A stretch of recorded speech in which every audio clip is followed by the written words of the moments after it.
Atos capítulo 4, dos versículos 32 até capítulo 5, versículo 11.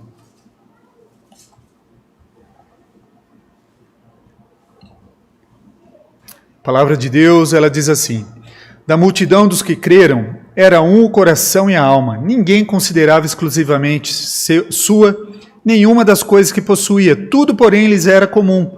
Com grande poder, os apóstolos davam testemunho da ressurreição do Senhor Jesus. E em todos eles ensinavam abundantemente graça. Pois nenhum necessitado havia entre eles, porquanto os que possuíam terras ou casas, vendendo-as, traziam os valores correspondentes e depositavam aos pés dos apóstolos. Então se distribuía a qualquer um à medida que alguém tinha necessidade. José, a quem os apóstolos deram o sobrenome de Barnabé, que quer dizer filho de exortação, levita, natural de Chipre, como tivesse um campo, vendendo, trouxe o preço e depositou aos pés dos apóstolos. Entretanto, certo homem chamado Ananias, com a sua mulher Safira, vendeu uma propriedade, mas em acordo com a sua mulher, reteve parte do preço e, levando o restante, depositou aos pés dos apóstolos.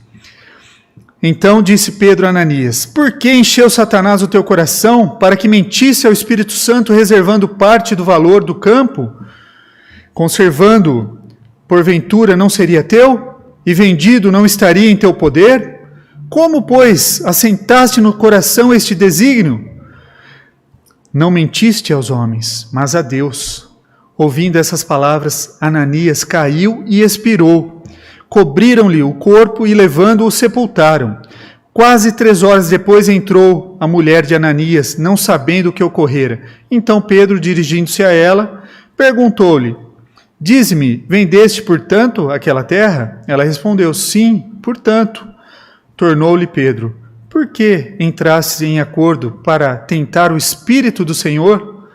Eis aí a porta, os pés dos que sepultaram teu marido, e eles também te levarão. No mesmo instante caiu ela aos pés de Pedro e expirou. Entrando os moços, acharam-na morta e, levando-a, sepultaram junto do marido. E sobreveio grande temor a toda a igreja e a todos quantos ouviram a notícia desses acontecimentos. Mais uma breve oração. Senhor, que o teu Santo Espírito possa, ó Pai, nos ensinar através dessa palavra, que possa usar o teu servo, ó Pai, para transmitir a mensagem da tua palavra. Nós clamamos por ele, em nome de Cristo. Amém, Senhor. Nós vamos falar essa noite sobre os perigos da hipocrisia. E quando eu estava estudando para esse sermão, eu me deparei com um artigo do nosso querido pastor Sebastião, chamado Hipocrisia. E eu peguei uma parte dele para introduzir o que nós vamos falar essa noite. Hipocrisia é fingir os sentimentos e qualidades, principalmente virtude e devoção. Hipócrites, ator teatral, é aquele que aparenta o que não é, ou aquele que aparenta ter o que não tem. Na religião e na política, mais que em outros terrenos, costuma florescer a hipocrisia. John Milton, poeta e escritor inglês, após perder a visão, ditou à esposa, às suas 2 filhas, o seu grande poema, O Paraíso Perdido, dizendo: a hipocrisia é o único pecado invisível, exceto para Deus. Não há história na Bíblia que transmita essa mensagem. Nunca minta para Deus melhor do que a história de Ananias e Safira. Mas este relato no capítulo 5 de Atos é realmente sobre muito mais do que a necessidade de dizer a verdade. Essa noite eu quero que você veja alguns princípios importantes que vamos aprender com esse texto. O verdadeiro cristianismo tem um efeito prático, né? Então nós começamos lendo do versículo 32 do capítulo 4, que diz que após eles serem cheios do Espírito Santo, né, eles tinham passado por um tremor, foram enchidos novamente pelo Espírito Santo, e aí a igreja, naquele momento, estava em culto. E eles estavam adorando a Deus. E essa passagem, né, da plenitude do Espírito, ela tem que ser revelada o quê? Em atos, em ações, em palavras. A plenitude do Espírito Santo, quando nos alcança, ela se transforma em ações. Ela se transforma em bem. Essas pessoas que vieram de diferentes lugares, eram um só corpo. Eles compartilhavam tudo que tinham. Uns vendiam propriedades e compartilhavam com aqueles que não tinham nada. Tinham várias necessidades. Eles celebravam a ressurreição de Jesus. A sociedade cristã não quando, a sociedade ela é cristã não quando a lei nos obriga a repartir ou quando a lei nos obriga a fazer alguma coisa, mas quando o coração nos move a fazê-lo.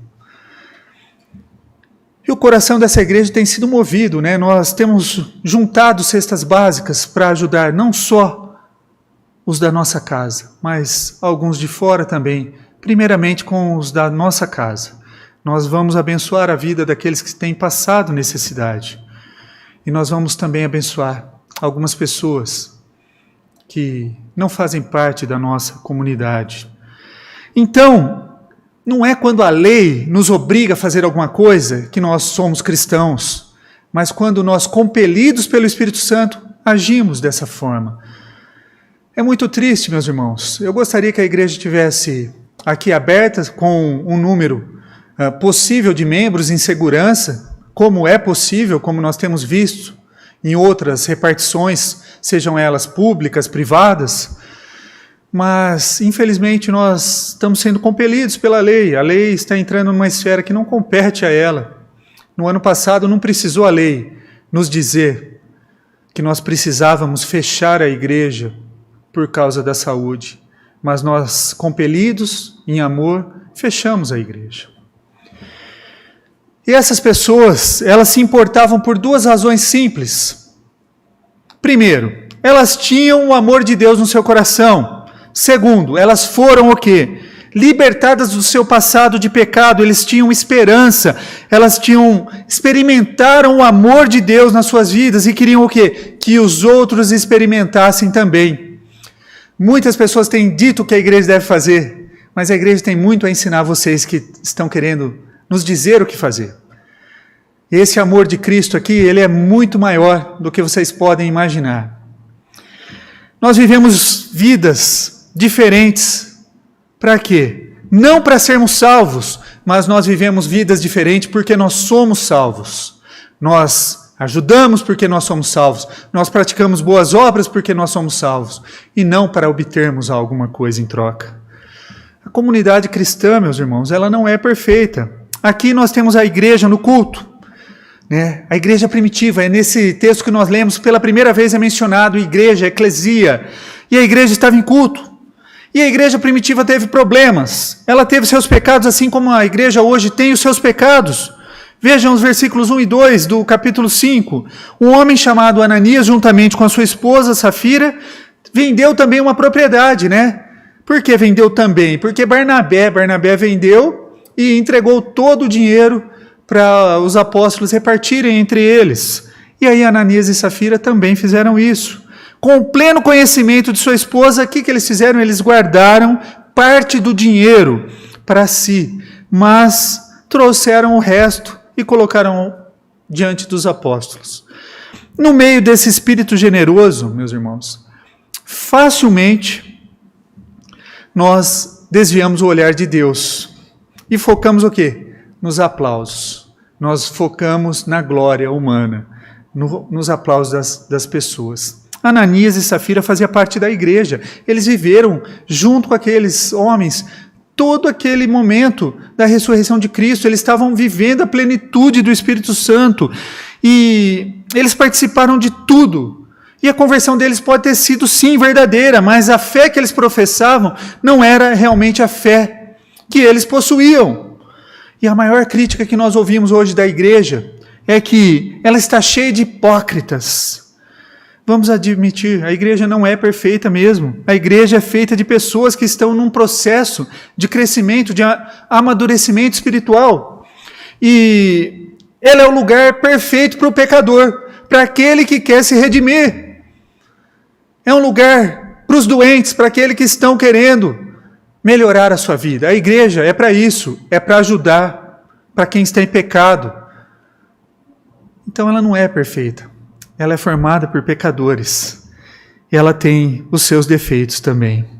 Alguém disse a Spurgeon que estava deixando a sua igreja porque tinha tantas pessoas defeituosas que eles não conseguiam.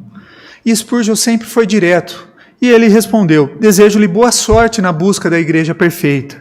Se você a encontrar, por favor, não volte a essa igreja, não volte a essa congregação, porque ela não será mais perfeita. Irmãos, a igreja não é perfeita. E nós precisamos entender também que a popularidade ela não é mais importante. Versículos 3 e 4, capítulo 5. Então disse Pedro a Ananias: por que encheu Satanás teu coração para que mentisse ao Espírito Santo, reservando parte do valor do campo, conservando-o porventura não seria teu? E vendido não estaria em teu poder? Como, pois, assentaste no coração este desígnio? Não mentiste aos homens, mas a Deus. Esse ensino é a chave da passagem que nós lemos. Primeiro, Ananias e Safira não tinham que vender nada. Ninguém era obrigado a vender. Não era. Barnabé sentiu um espírito de generosidade e vendeu a sua terra. Ninguém era obrigado a vender nada. Não há nada de errado em possuir propriedades. Segundo, eles não tinham que dar o dinheiro da venda, mesmo que tivesse vendido. Eles poderiam ter guardado, ou eles poderiam ter dado parte do dinheiro. Eles poderiam ter vendido a propriedade e não ter dado nada.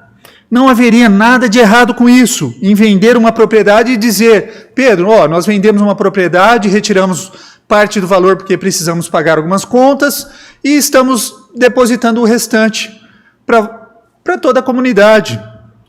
Também não haveria nada de errado se eles fizessem isso. Então a pergunta é: por que Ananias e Safira mentiram sobre a venda das terras?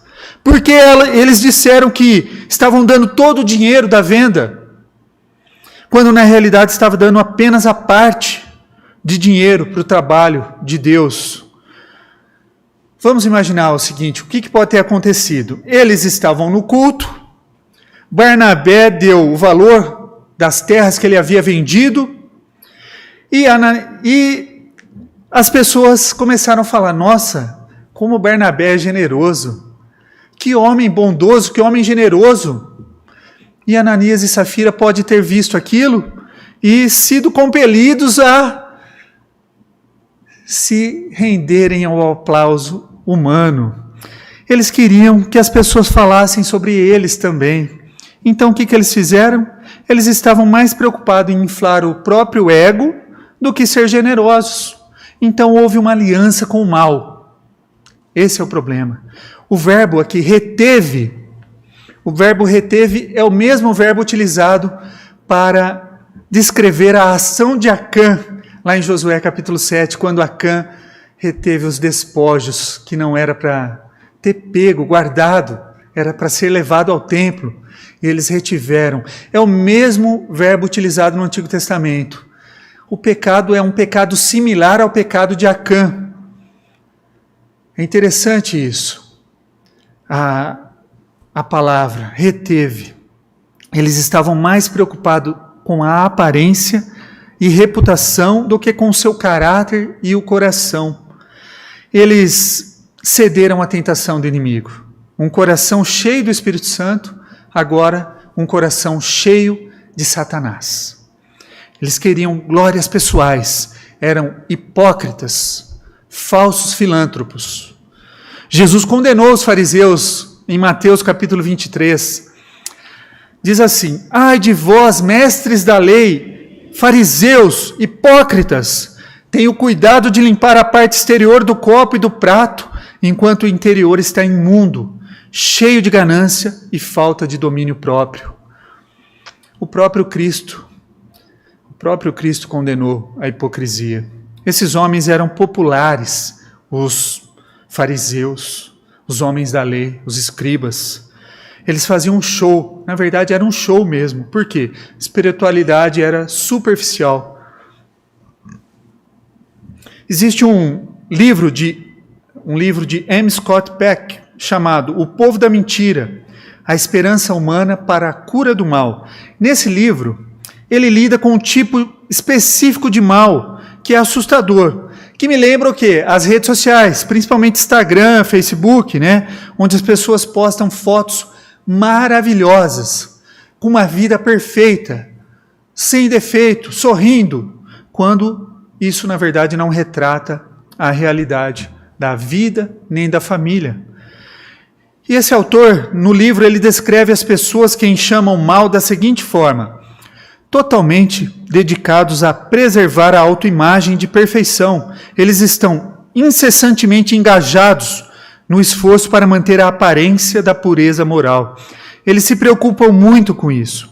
Eles são extremamente sensíveis às normas sociais e ao que os outros podem pensar deles. Eles se vestem bem, vão trabalhar, pagam seus impostos e externamente parecem viver vidas que estão acima da censura. As palavras imagem, aparência, externamente são cruciais para entender a moralidade do mal. Embora pareçam não ter motivações para ser bons, eles intensamente desejam parecer bons. A sua bondade está num nível de pretensão. É de fato o quê? Uma mentira. É por isso que eles são o povo da mentira. Na verdade, a mentira não é tanto para enganar os outros, como para enganar a si mesmos. Eles não podem ou não toleram a autocensura, a dor da autocensura. Eles não suportam, não podem a dor da autocensura. Seria bom dizer que isso não acontece conosco também, né? Quando fingimos, agimos como se Deus não se importasse com a verdade. Quando buscamos o elogio dos outros antes da aprovação do Senhor, os aplausos dos homens na frente de Deus, isso é chamada idolatria. A idolatria do ego, do eu. Quando descobrimos que a nossa vida é impulsionada pela pesquisa de opinião, em vez da palavra de Deus, deste modo que nós perdemos a paz, a alegria, e a alegria, o que ela acontece? Ela se torna uma estranha nas nossas vidas. Um comentarista ele falou com muita clareza sobre isso. Compartilhamos o pecado de Ananias. Tentamos fazer o que os outros... Fazer o quê? Os outros pensarem que somos mais espirituais do que nós somos. Isso seria hoje como criar a impressão do quê? De que somos pessoas de oração quando não somos. Parecer que temos tudo em comum quando não temos.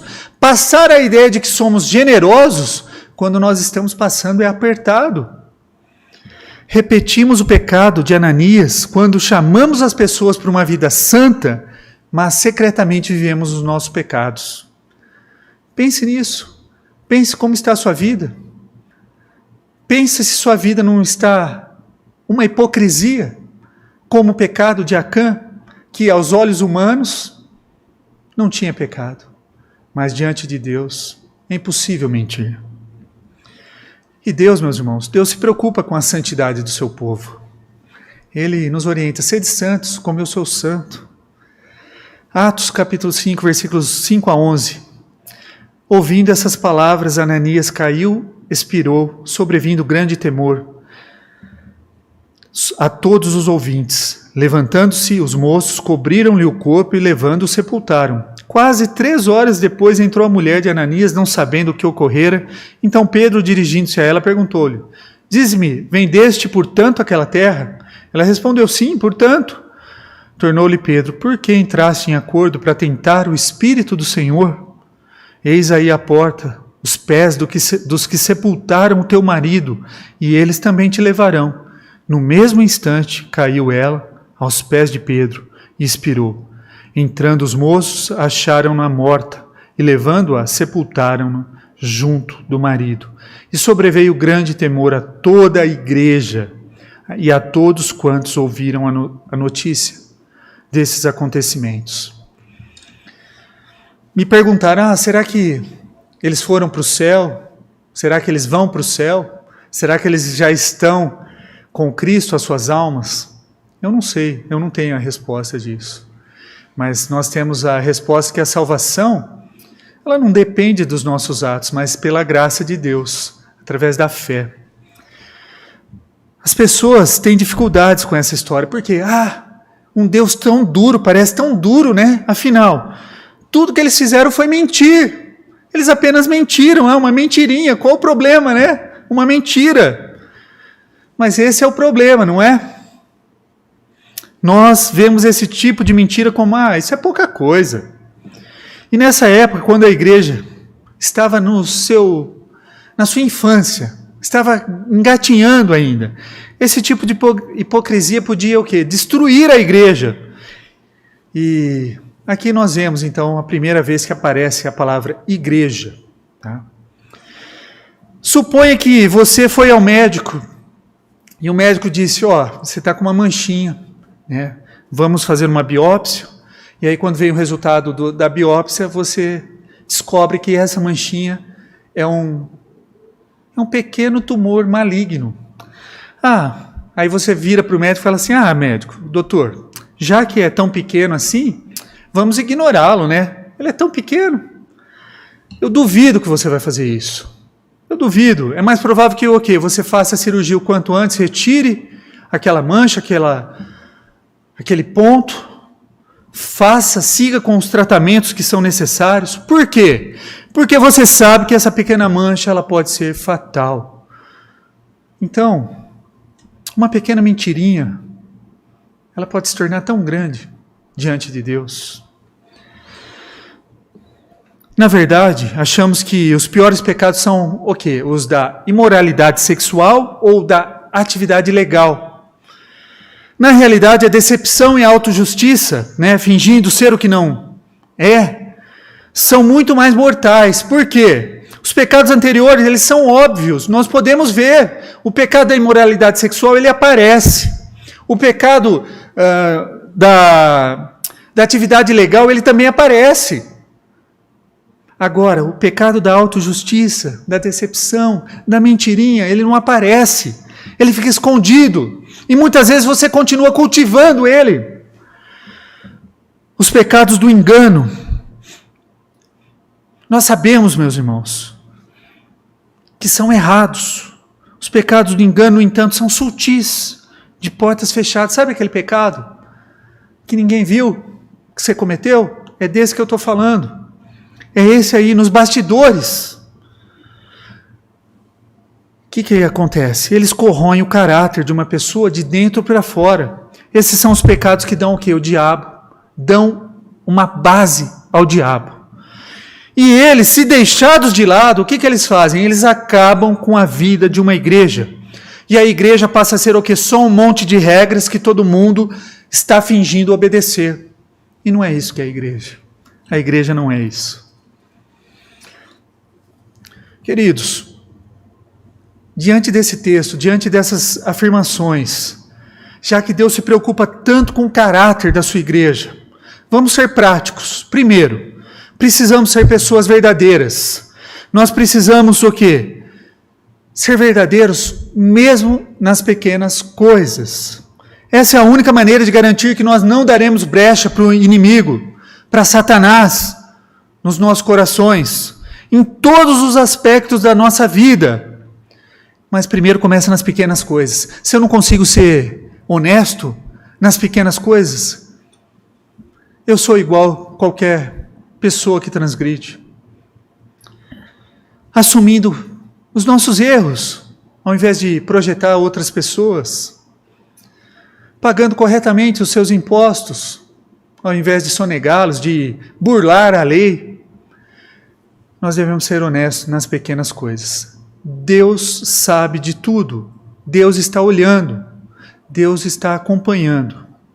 Eliminando pequenas mentiras. Sabe aquelas mentirinhas? Que você diz, brincadeirinha. Mas você faz elas como o quê? Para encobrir a sua negligência. Sabe qual é? Eu esqueci. Eu não sabia. Eu não sei. Na verdade, você não esqueceu, você sabia. Na verdade, você não queria estar lá, você não queria participar daquilo. É muito mais bem visto diante de Deus quando você ofende uma pessoa com um não, mas você é sincero. É melhor você dizer um não para a pessoa e ser sincero. Não, eu não quero.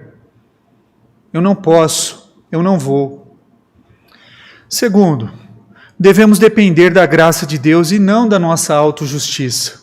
Precisamos lembrar que nós não somos salvos porque nós somos bons, mas porque Deus é misericordioso.